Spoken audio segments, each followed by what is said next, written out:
Hey all, it's Matt, your average gamer, and for this one we're going to be doing 7 new builds to celebrate the new year that are really fun to try out, as well as a wish list for things that I would like to see when DLC releases.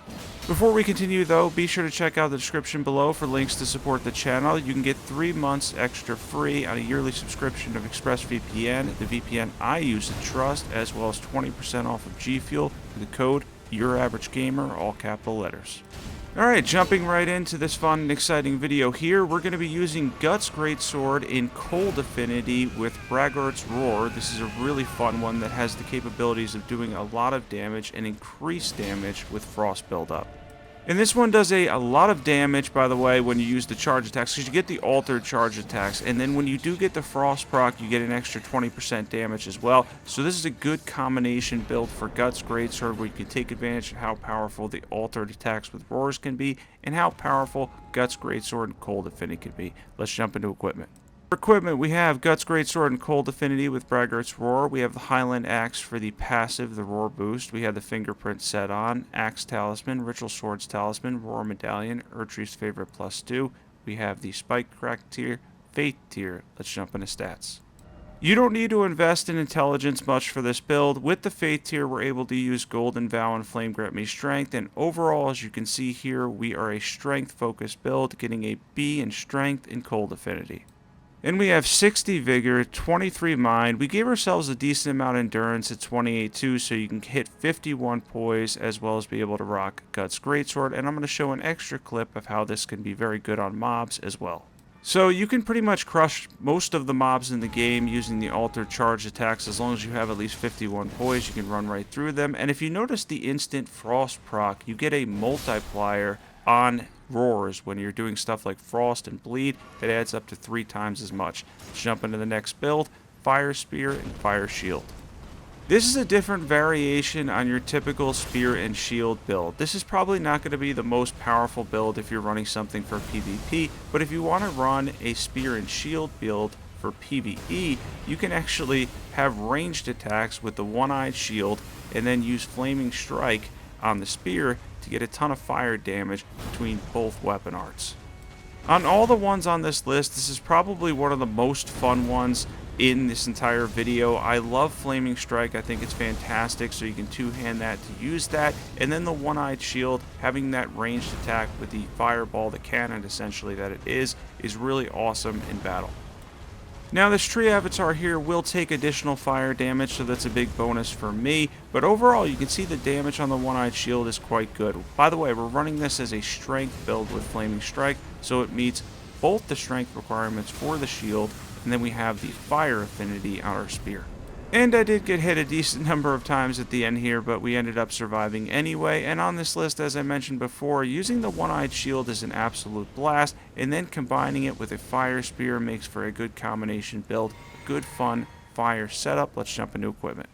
And for equipment, we have the Fire Short Spear, we have the One-Eyed Shield. Any seal will do, we're just using it for buffs. You can check out the armor set on head on here. We have 51 Poise, Shard of Alexander, Ritual Swords Talisman, Fire Scorpion Charm, Erdtree's Favorite +2, Fire tier, Fate tier. Let's jump into stats. And for stats here, we're once again strength based. You can do both of these first 2 builds with the same identical stats. We have 70 strength here, 60 vigor, 23 mind, fairly good amount of endurance too. And we're once again using Golden Vow and Flame Grant Me Strength to boost the fire and physical damage we're doing with the spear, and then we have the pure fire damage on the One-Eyed Shield. Next build up here is a really fun one that I like to use for posture breaks, and that's the Iron Ball build. Now, the Iron Ball build does a ton of poise damage, and yes, the Starfish generally are a direct upgrade, but a lot of times you're using them to get in some bleed and stuff as well. If you're looking for more of a pure strength build that does posture damage from a fist weapon standpoint, the Iron Ball is an awesome weapon. You can put them in heavy affinity and get a lot of damage on the charged hits when you're using something like the charged tier and the Axe Talisman. As you can see here with Commander O'Neill, went down fairly quickly. We're able to get a posture break in there as well and do a lot of damage. The Iron Ball is a powerful option for fist weapons. Let's jump into equipment for this awesome build and setup. He ended up with rot, so I had to heal up there for a second. And we have the heavy iron ball with Cragblade on it. Any seal will do. You can check out the armor set we have on. We have the axe talisman, ritual shield talisman, ritual swords talisman, Erdtree's favorite +2. We have the charge tier, faith tier. Let's jump into stats.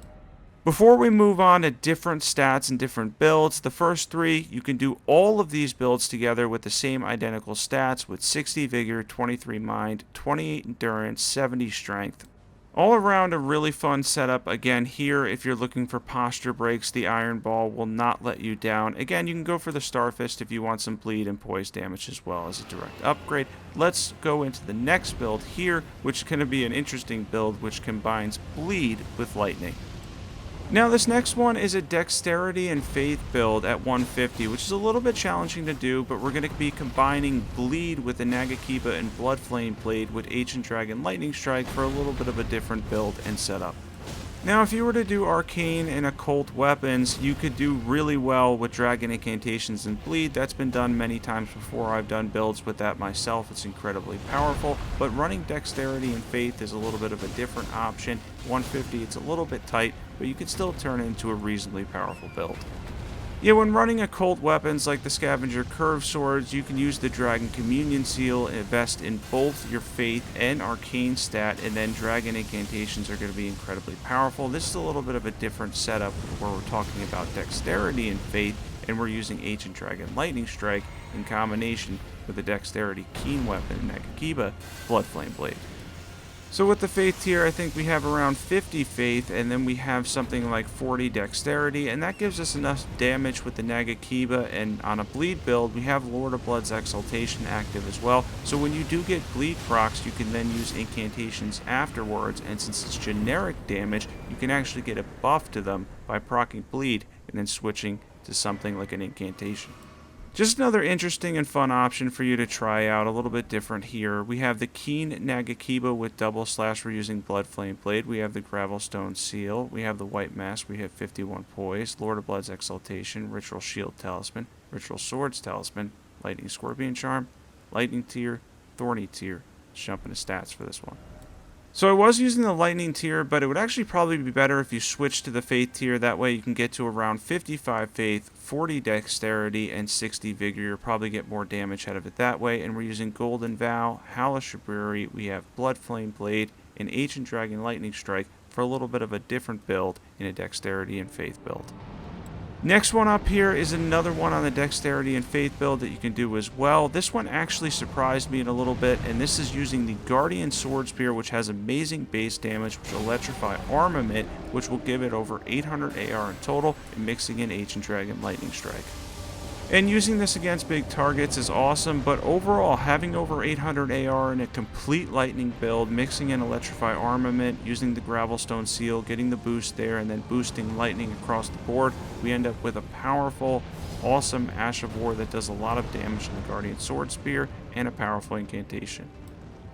And by the way, this ends up being one of the more exciting battles I had with the Fire Giant. I'm usually able to dispatch him fairly quickly. This one went on for a little bit, not too long overall, but it ended up being a pretty epic fight against the Fire Giant on New Game +7, who will have around 64,000 HP.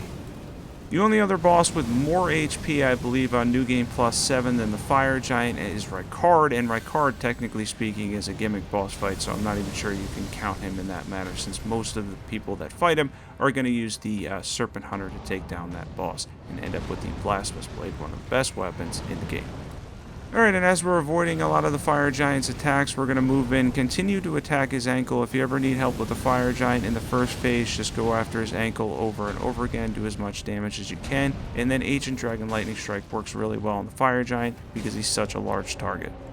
He can definitely lead to some epic boss battles. I think for a lot of people, the Fire Giant takes a little bit of time to fight because of the fact that he has so much HP, and for a lot of new players, he can be an intimidating boss, but overall, he's very slow in his attack patterns. Once you get to know him, he becomes very predictable.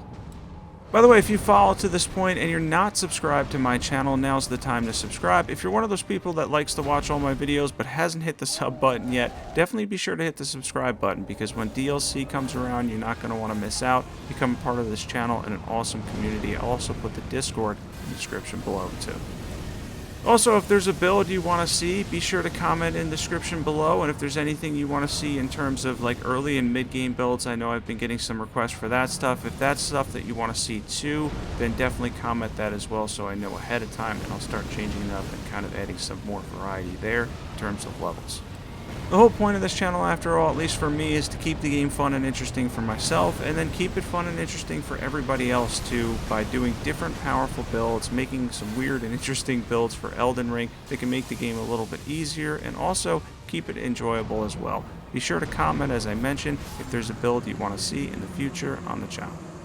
Now that the fire giant has gone down, in a second here we're going to go over stats for this build, and overall I really like the Guardian Swordspear with Electrify Armament in combination with Ancient Dragon Lightning Strike. That was a fun and interesting build. Let's jump into equipment. For equipment, we have the Guardian Swordspear in Keen Affinity. We're using Electrify Armament. We have the Gravelstone Seal. You can check out my armor set there. Shard of Alexander, Ritual Shield Talisman, Ritual Swords Talisman, Lightning Scorpion Charm, Faith Tier, Thorny Tier. Let's jump into stats. Same stats as last time. If you end up using the Faith tier, you'll have 55 Faith, 40 Dexterity, 60 Vigor. We have Golden Vow, Hellish Fury. We're using Electrify Armament to give the Guardian Swordspear a lot of AR with that awesome base damage, and Ancient Dragon Lightning Strike for a complete lightning build. And before we get to our last build, which is basically a New Year's build, I want to show off Flaming Strike one more time, this time with the Venomous Fang, and show how much damage you can get out of it when you're able to proc poison with the Mushroom Crown and Kindred Rod's Exaltation. So the Venomous Fang is a really powerful weapon, and where you're using it here in Flame Art Affinity, you can actually get around 600 AR, which is fantastic for a fist weapon, and as you can see here, building on successive attacks, as well as building the extra damage from the poison build up, turns into a lot of damage, a lot of stackable damage on the Godskin duo. That being said, this clip does not end the way I intended it to, so at the end of this clip I end up just running up to one of the Godskin duos, the Apostle I believe, just trying to end it real quick and maybe get a redo for this clip, and I end up being victorious in a very close battle. But overall here, I was going for another sleeping pot, and since this one is a little bit annoying with the dodging, he ends up hitting me more than I would have liked, and I wasn't able to get him asleep. Yeah, and at the end here, I end up running up to him because I figured maybe he would just kill me here and then I could just get a reset and go in for a second try and get them to sleep, but he ends up dying because he missed me a couple times at the end there and I got a little lucky and he went down. But overall, a really powerful build where you can use the ability to proc poison for more damage and a lot of successive attack build up. In a second here, we're going to jump into equipment for this awesome build and setup. For equipment, we have the Flame Art Venomous Fang with Flaming Strike, of course. We have the Erdtree Seal. We have a random set of armor on with the Mushroom Crown, Shard of Alexander, Broadwing Sword Insignia, Kindred Rod's Exaltation. We have the Fire Scorpion Charm. Then we have the Fire tier, Faith tier. Let's jump into stats for this one. For stats, we have 60 Faith because we're a Faith-based build. We're using Golden Vow and Flame Grant Me Strength because we're doing both fire and physical damage. We have 60 Vigor, 23 Mind, 30 Endurance. If you're looking for powerful, this is definitely one to try out. Now, they may be better in Blood Affinity because Bleed's so good in Elden Ring, but if you're looking for a change-up where you can throw in fire incantations too, this is a really fun setup. And for our final build here, we have the New Year's build, which is the Black Blade and Bubble build. Now, I use the Envoy's Longhorn a lot, so I wasn't really looking to put it into another video. However, with the whole New Year's type theme, I couldn't think of a better weapon that I liked than using Bubbles, which is fantastic for New Year's, and decide because they're basically the same type of damage, Black Blade is holy damage, to combine the two for a little bit of a different type of build. Now, I believe this dragon is a she, if I remember correctly, and then Fortisex is the male one. I think I got that right. Sometimes my dragon lore here isn't the best, but overall, this dragon specifically, she has a ton of different attacks that are a little bit frustrating, and when you go beneath the dragon itself, normally you can expect a tail swipe, but with this dragon, it's different, and you'll end up with a variety of attacks. And as you can see with the awesome bubble and holy damage there, we're able to mix that in, including using Black Blade too, which is a really fun incantation to use. That one's an absolute blast to just hit targets with, as you can see here, being able to finish off the dragon with Black Blade, really fun incantation. And then combining it with the bubble build, because they're all holy damage, you're going to get great damage out of both. Let's jump into equipment. For equipment, we have the Envoy's Longhorn plus 10, we had the Erdtree Seal plus 10, we have the Envoy's Crown on, part of the Tree Sentinel set, Shard of Alexander, Flux Canvas Talisman, Ritual Swords Talisman, we have the Sacred Scorpion Charm, Faith Tier, Holy Tier. Let's jump into stats. And for stats here, you can see on screen we have 60 Vigor, we have 70 Faith with the Faith tier. It's the same as last one. You can do this last build, the last build here, and then this build here with the same exact stats. And then we're using Golden Vow, Hellish Fury, Black Blade, the Incantation, as well as the Envoy's Longhorn for a lot of holy damage. Now it's the DLC wish list time. I have 5 things that are particularly on my mind that I'd like to see in DLC, and then I'm going to show a list of things, even some less likely things that I'd like to see as well. The first one up here, though, is going to be more larval tiers. I go through these like crazy. We need a place where we can at least buy substantially more than the game offers. As you know, with the variety of builds I do, I actually like respecking now and then fighting a couple of bosses and then respecking again. I do it so often that larval tiers for me, I'm collecting nearly almost every single one during a current playthrough, during any playthrough now. So if we can finally get a place where we can buy these, or even if there was an infinite amount or more of them, that would be great. Next up here, I'd like to see an overhaul on the crafting system. So those that know my channel know that I edit on my PC, and I have a good PC setup where I'm getting a character along now, but I was using that and kind of messing around with different mods and such. But overall, the majority of my characters are on New Game Plus 7 and they're on Xbox. So I'd like to see, along with more larval tiers, a crafting system overhaul where we can not be as limited with some of the items. Some of the items like Arteria leaves that you need for the Blood Boil Aromatic and then Trina's Lily and such, they're just so limited in the game for console players where they don't have any other options but to farm them, and you can only farm them to a certain extent because they are limited. It becomes difficult to use those and decide when you want to use them. I feel like the crafting system for some of the best stuff, arrows too, rod arrows specifically as well, is fairly limited for console players. I think they need a little bit of a crafting system overhaul. Okay, we've pretty much all been here, and a lot of us are going to agree on this one, but more faith and intelligence options. It's really limiting in the game, given that the best weapon for faith and intelligence, really, that has been since launch, is pretty much the Sword of Night and Flame, which has a pretty even split. But even so, the faith portion I don't really care for that much. I'd like to be much better. Overall, we need more faith and intelligence weapons, as well as more faith and intelligence spells too. This is something that can add a lot of variety to the DLC, right? Because of the fact that the Golden Order Seal, the Prince of Death Staff are so good when they have the right stats for them that they can add in a whole bunch of different spells that we could use that are really powerful and kind of add to the game, as well as faith and intelligence weapons too. We need a lot more of them. By the way, be sure to comment your list of things that you want to see in DLC and what you would like to basically see as far as the game goes, what they would expand upon and what not, and the things most important to you. The next one up here is the ability to customize Torrent. Is it just me, or I've been running on this horse so much, and it's the same exact horse for so long? You do so much horseback riding in Elden Ring to get from one place to the next. Mountaintops of the Giants specifically is a very, very long run through, and Liurnia of the Lakes as well, that it would be awesome if we weren't staring at the same exact horse and we could customize Torrent. That's definitely on my list of things I'd like to see in the DLC. I think that would be a little cool addition they can do where you could either make Torrent look different or, I don't know, ride a couple of different crazy animals that they create and put in Elden Ring. Whatever, it's just something different. Next up is trick weapons here. I would love to see trick weapons in Elden Ring. So this weapon is not a trick weapon, but it probably comes closest to looking like one if you're looking for a Bloodborne setup, and that's the Malicious Saw. But overall, trick weapons in Bloodborne are one of the coolest things about Bloodborne. If they can add that to Elden Ring, give us even more variety in our fighting style, that would be absolutely awesome. And here's my final list. On the ones that are likely, more tough bosses like Melania, at least 20 more bosses in total, new NPC quest lines, more lore and story, at least 3 new weapon types, and many new weapons, of course, change-ups to the current meta for both PvP and PvE. Less likely is a randomizer for console. Random dungeons would be cool. Additional options after the Frenzy ending, I think that would be awesome. Complete PvP rebalance to get more players involved. And more seals and staffs that scale basically with dexterity or strength. I think we have 1 for strength, none for pure dex. That would be really cool as well and add more variety. I hope you guys enjoyed this video. I hope everyone out there enjoyed this. I hope it was a fun video for New Year's. I hope everybody has a wonderful New Year. I hope 2024 is the best year possible for all of you. You pretty much made this channel happen. It really wasn't me. It's just me posting videos and you guys being there. It's been amazing so far, and I appreciate every one of you. Happy New Year, and definitely be sure to hit that subscribe button. Catch you guys soon.